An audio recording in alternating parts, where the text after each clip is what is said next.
ناظرین، آج ہم موجود ہیں میلسی کی معروف سنڈل خاندان سے تعلق رکھنے والی معروف شخصیت شعیب سنڈل مرحوم کی صاحبزادی میڈیکل فرسٹ ایئر کی طالبہ ایلیا شعیب کے ساتھ، جو کہ پاکستان کی معروف ٹک ٹاکر بھی ہیں۔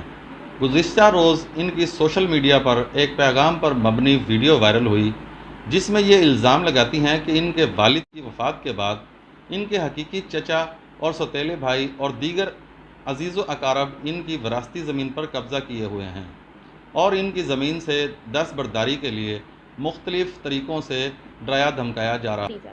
آپ کہتی ہیں کہ آپ کے حقیقی چچا اور سوتیلے بھائی نے آپ کی زمین پر قبضہ کر رکھا ہے۔ یہ زمین آپ کے والد کے نام ہے یا آپ کے نام ہے؟ زمین میرے والد کے نام جو تھی اس کی وراثت ہو چکی ہے، لیکن ہمیں لیگل ڈاکومنٹس فراہم نہیں کیے جا رہے ہیں۔ جو کمپیوٹرائز زمین ہے اس کی بھی وراثت ہو چکی ہے۔ ہم اے سی کے پاس گئے، ہم ڈی سی کے پاس گئے، انہوں نے ہماری فائلز، ہماری اپیلز بغیر دیکھے باہر سے سائن کروا کے باہر بھیج دی۔ ہم نے سٹیزن پورٹل پر بھی کمپلین کی، لیکن کمپلین کو ڈی سی کے پاس بھیجا جاتا ہے، اس کے بعد اے سی کے پاس بھیجا جاتا ہے اور اے سی اس کمپلین کو ریویو کر کے بند کر دیتے ہیں اور کیس کلوز ہو جاتا ہے ہمارا۔ جی، اور اس کے بعد یہ ہوا کہ ہمارے گھر کے باہر فائرنگ کی گئی، ہمیں ٹریک کرنے کی کوشش کی۔ ایون یہ ہوا کہ ہمیں ہمارے گھر سے تنگ آ کر ہمیں وہ چھوڑنا پڑا۔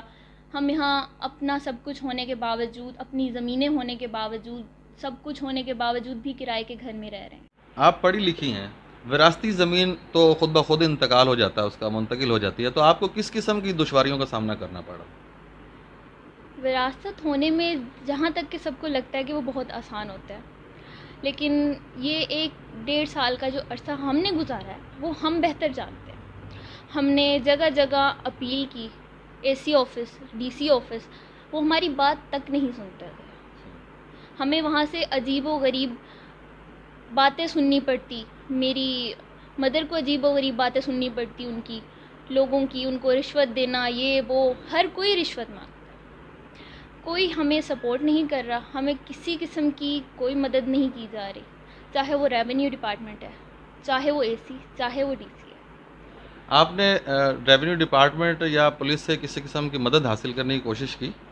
جی بالکل، میرے چچا جن کو MNA احمد حسین ڈھیڑ کی سرپرستی حاصل ہے، انہوں نے ریونیو ڈپارٹمنٹ کے ساتھ مل کر جھوٹے کیس ہم پر بنائے۔ ہمارے نام جو زمین ہے، جو وراثتی زمین سے علیحدہ ہے، ان پر کیس کیے، ان پر سٹے لے لیے تاکہ ہمیں کچھ نہ حاصل ہو، لیکن ساتھ ساتھ اس کو آگے ٹھیکہ دیا، اس کے پیسے اپنے پاس رکھ لیے۔ آپ کیا سمجھتے ہیں، آپ کے پھوپھا جو MNA ہیں احمد حسین طہیڑ، کیا ان کے اثر و رسوخ کی وجہ سے آپ کا ابھی تک وراثتی حصہ نہیں ملا، یا ان کے اثر و رسوخ کی وجہ سے آپ کو کہیں مشکل پیش آ رہی ہے؟ ہمیں مشکل بے شک ان کی وجہ سے بھی پیش آ رہی ہے۔ اگر وہ نہ سپورٹ کرتے، اگر نہ وہ پولیٹیکل پریشر ڈالتے ریونیو ڈپارٹمنٹ پر، ایون کہ پٹواری تک ہم سے بڑا ہی مس بہیو کرتا ہے۔ آپ نے کہا کہ آپ کے گھر کے باہر فائرنگ بھی ہوتی رہی ہے، کیا اس حوالے سے آپ نے کوئی FIR درج کروائی؟ ہم کئی بار تھانوں میں گئے، اپلیکیشنز دی، لیکن ہماری بات کوئی نہیں سنتا۔ ہر کوئی رشوت لے کر اپنا منہ بند کر کے سائڈ پہ ہو جاتا ہے۔ اچھا، اب آپ یہ بتائیے گا کہ آپ کی فائنل ڈیمانڈ کیا ہے، آپ کیا چاہتی ہیں؟ میری ڈیمانڈ صرف اور صرف یہی ہے کہ ہمیں ہمارا حق دے دیا جائے، ہماری جتنی زمین بنتی ہے ہمیں وہ دے دی جائے، ہمیں اس کا قبضہ دے دیا جائے، ہمیں اس کے لیگل ڈاکومنٹس تو فراہم کر دیے جائیں۔ آئندہ کے آپ کا کیا پلان ہے اس حوالے سے؟ اگر آپ کو زمین مل جاتی ہے تو آپ کیا کریں گے؟ ایک نارمل لائف گزاروں گی جیسے ہر کوئی گزارتا ہے، لیکن میرے دل میں یہ بات ہوگی، میں لوگوں کو یہ بات بتا سکوں گی کہ اس ملک میں انصاف کی امید ہے۔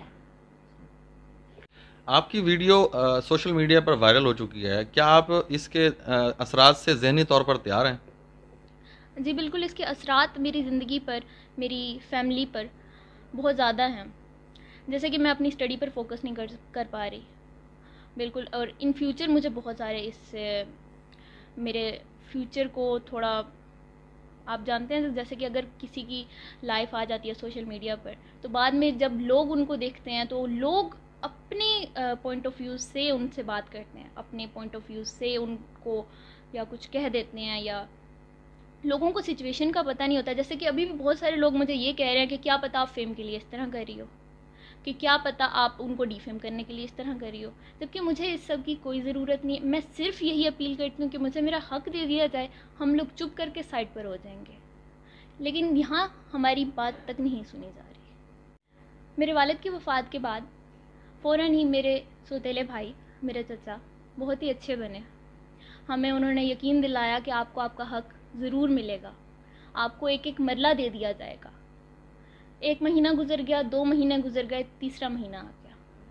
میرے چچا نے ہمیں کہا کہ ہمیں حساب دے دو جو تمہارے والد کی وفات پر خرچہ ہوا ہے، جو ہم لوگوں نے جمعراتیں کی ہیں، ہمیں ان کے پیسے دے دو، تم لوگ جاؤ سائٹ پر، تم لوگوں کی کوئی زمین نہیں ہے. ہمیں یہاں تک کہہ دیا گیا. اور پھر جب ہم نے ان کو کہا کہ ہم لوگ کیس کر دیں گے، تو انہوں نے ہماری زمین پر سٹے لے لیا.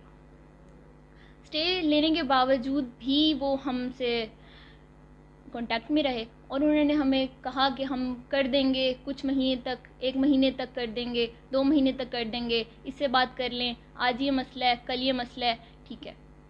لیکن اس کے بعد جب ہم نے تنگ آ کر، جب ہمیں کوئی خرچہ نہیں دیا جا رہا تھا، ہمیں ہماری زمین کا حساب نہیں دیا جا رہا تھا، ہمیں اس کا قبضہ نہیں دیا جا رہا تھا، تب ہم نے تنگ آ کر عدالت میں ایک کیس کیا.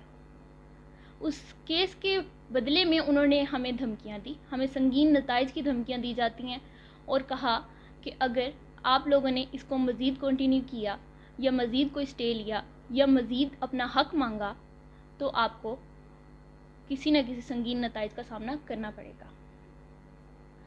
اس کے بعد یہ ہوا کہ ہم دفتروں کے چکر لگاتے رہے، ہم اے سی کے پاس گئے، ہم نے ان سے ریکویسٹ کی کہ ہمارا یہ کام کر دیا جائے اور جلد از جلد کر دیا جائے. میرا یہ مطالبہ ہے کہ ہمیں انصاف دیا جائے، ہمیں ہمارا حق دے دیا جائے. میرا وزیر اعظم پاکستان عمران خان صاحب، عثمان بزدار صاحب سے یہی مطالبہ ہے کہ ہمیں انصاف دے دیا